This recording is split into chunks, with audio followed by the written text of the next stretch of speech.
actually change, or did they change their lifestyle, or are they going to find themselves back in $40,000 of consumer debt and the bigger mortgage 3 or 4 years from now? Hey, this is Tim Whalen, creator of Purpose Playbooks. I need to make sure that I'm clear about a few things before we get started. Yeah. I am a financial planner, but I will never give investment advice or recommend any investment products in this show or in any other public space. I'm not talking about that.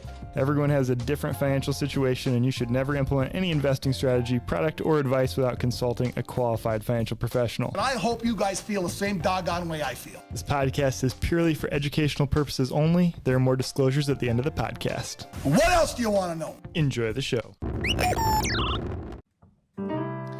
Tim, this question has some more numbers involved, so I took some notes. All right, so this question comes from Sarah, and Sarah was just gifted half of a house. What I mean by that is that her parents passed away and left the house to be split between her and her sibling. Got it. Okay, so Sarah and her family recently moved into the house. They like it, and they would like to buy out the other sibling.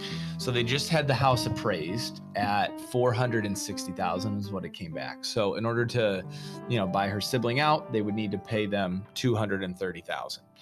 Now, when they were originally going through the mortgage process, they were approved for up to $260,000 on the loan. Sarah and her family have about $40,000 in consumer debt, primarily through cars. Only about $10,000 in savings. They're making about $100,000 as a household right now.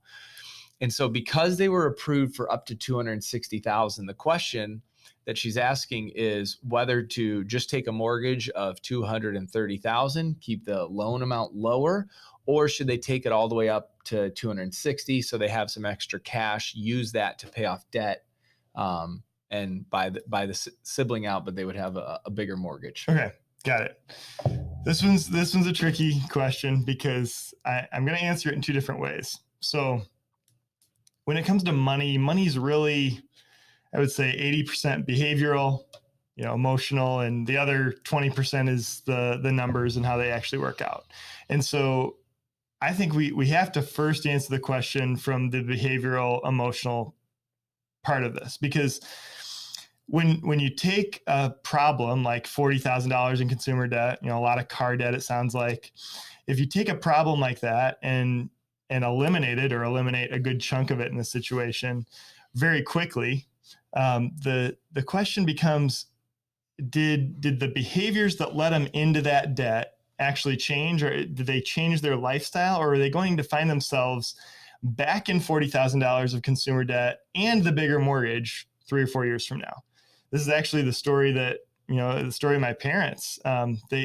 They always were very, very good with money, had good credit, we lived very modestly, but there was a little bit of lifestyle creep. And what happened is they would accumulate some debt, and then my dad would roll it into the house. The house kept increasing in value. And so they didn't accumulate a little bit more debt, and then they'd roll it into the house again. And every time they did it, they said, okay, this is going to be the time, we're going to turn everything around. We aren't going to go back. But they did. The last time they ended up with so much debt that they weren't actually able to refinance their way out of it. And that's when everything kind of changed in their life, and they got really intense and changed their lifestyle, started paying things down, increased their cash flow so they could throw it at the debt, and got a lot of momentum that way. And now they're completely out of all consumer debt, which is an amazing story. But I tell that as kind of a cautionary tale, that if we're in this situation and the underlying behaviors haven't changed and they're going to be going in the direction of accumulating this consumer debt, I think that there's a real argument to be made for do the 230 to pay out the sibling and then put the behaviors in place. Prove it to yourself that you can knock out this debt quickly with the cash flow that you have. And if you don't have enough cash flow to knock it out quickly, maybe that's where you start figuring out how to cut some expenses, or even better, increase your income in order to knock out this debt as quickly as possible. So that's the behavioral answer. I think that's probably the right answer. I think it's worth saying that numbers wise, it probably would make sense to roll as much of that, take out as much as possible on the loan and knock out the car debt. You open up all your cash flow. The interest rates are really low in this environment. You probably pay less in interest, and you have a lot more cash flow that you can throw towards your goals. So numerically, makes sense to roll it in, pay it off that way, open up your cash flow. But what's the best answer for Sarah and her husband? I think it might be to prove it to themselves that they can do it, that they can pay off the debt. And so take out what you need for closing costs and to pay out your sibling, and then use your income to drive this debt down as fast as possible. Once you do that and you get it knocked out and you've got all this extra income now that you were throwing at the debt, now you've got that income to throw at the things that are really important in your life. So I'd consider that. And I would take the cautionary tale of my parents and realize that sometimes you think that you're going to change lifestyle and patterns and it doesn't happen. So take that into consideration, but numerically, yeah, sure. Rolling all of it in would be better. Just make sure that you're considering your emotions as a really big part of the equation.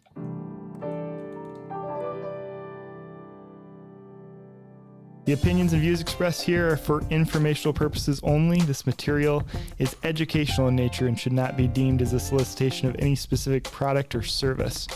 All investments involve risk and a potential loss of principal. We don't provide legal, accounting, or tax advice, but happily coordinate our services and work together with our clients' professional advisors.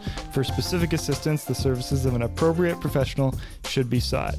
Securities offered through the ON Equity Sales Company, member FINRA SIPC. One Way Financial, Cincinnati, Ohio, 45242. Phone number 513-794-6794. Investment advisory services offered through ON Investment Management Company.